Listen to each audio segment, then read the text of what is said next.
त्यांनी 2 दिवसांनी इंजेक्शन दिलं.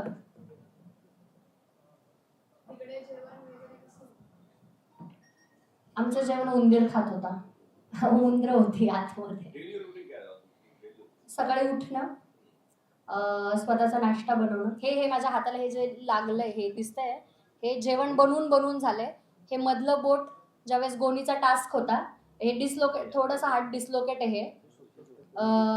गोणीचा जेव्हा टास्क होता आणि ज्या व्यक्तीने मला फरफटत नेलं होतं त्या गोणीच्या टास्कमध्ये, ते पूर्ण बोट सुजलं होतं आणि हे अजूनही असंच आहे. ते सरळ होत नाहीये आणि वाकडंही होत नाहीये.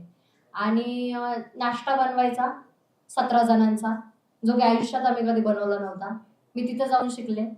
चहा बनवायचा, नंतर दुपारचं जेवण. आमचा लंच व्हायचा इव्हिनिंगला, लाईट्स ऑफ व्हायच्या. लंच करायला गेलो की काहीच कळत नव्हतं, दिवस आहे रात्र आहे काहीच नाही.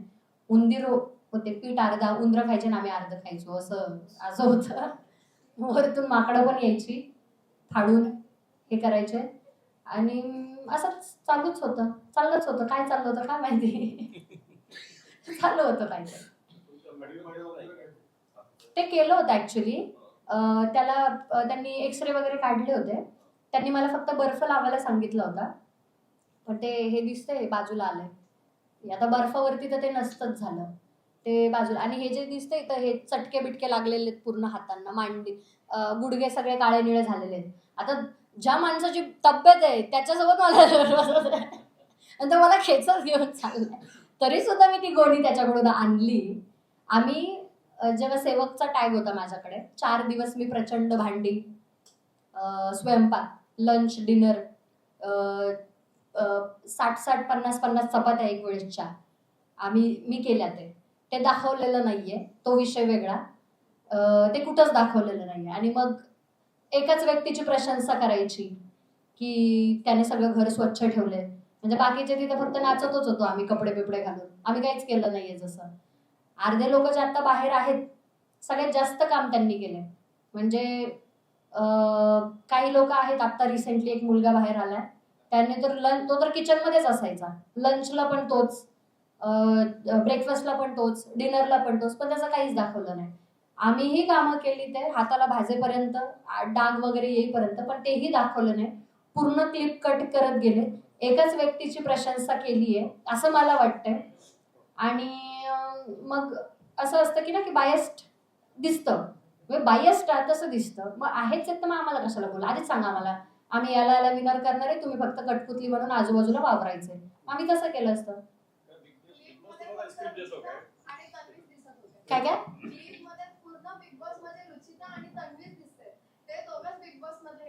मग मे बी महाराष्ट्राला हा संदेश द्यायचा असेल की उठा आणि भांडा बिना कामाचे, एवढंच असेल.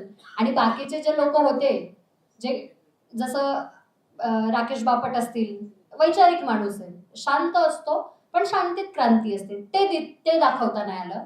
ओंकार राऊत असतील, प्राजक्ता शुक्रे असतील, करण सोनवणे असतील, एक कॉन्टेंट आहे प्रत्येकाचा वेगवेगळा. प्रत्येकच माणूस हातात बांगड्या बिंगड्या सारून नाही भांडू शकत.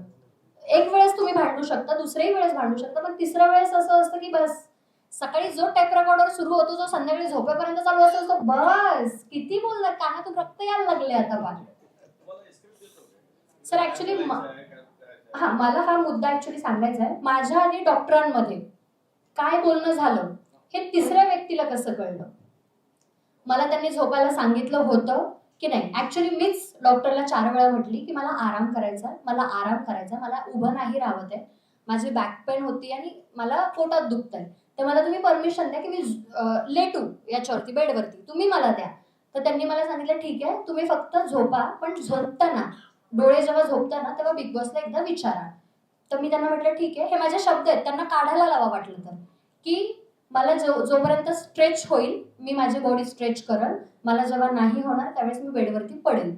तर ह्या सगळ्या ज्या गोष्टी माझ्यात आणि डॉक्टरमध्ये झाल्या, त्या बिग बॉस, मी आणि डॉक्टर ह्यांनाच माहित होतात. तिसऱ्या व्यक्तीला कशा माहीत झाल्या याचा अर्थ तुम्हाला सांगितलं जाते आतमध्ये काय करायचंय काय नाही करायचंय. जसं की आहेत पर्टिक्युलर आहेत गोष्टी, मी अजूनही क्लिअर करते एक गोष्ट, कॅमेरा चालू म्हणून मी कुठल्या धर्माच्या विरोधात नाहीये, मी फक्त माझ्यावरती झालेल्या अन्यायाचं सांगतेय. त्यांना जर घ्यायचंय देवांची नावं तर मग तुम्ही रूलच असं ठेवू नका की धार्मिक गोष्टी नाही बोलल्या जायला पाहिजे. आणि मग बाकीच्यांकडून जर त्याचं उल्लंघन होतंय तर तुम्ही त्यांनाही सांगा आणि मलाही सांगा, हा अन्याय नाहीये. पण तुम्ही एखाद्या पर्टिक्युलर माणसावरती अन्याय नका करू. जर ते बोलतात तर ह्यांनाही बोलू द्या. असं आमचं याच्यावरती अनेक वेळा बोलणं झालं. ज्यावेळेस बिग बॉसनी कन्फेशन रूम मध्ये बोलवलं तेव्हा जो ग्रुप दिसतोय ना, आरबी, प्राजक्ता शुक्रे, ओमकार राऊत, सोनवणे, करण सोनवणे आणि मी, आम्ही जे बोलतोय त्याच्यामध्ये मी त्यांना क्लिअर सांगितलं की मला काय बोलायचं होतं. आणि आय वॉज लाईक की बिग बॉस माझं पूर्ण ऐकून घ्या, माझं पूर्ण ऐकून घ्या. या गोष्टीवरती मी अडलेली होते.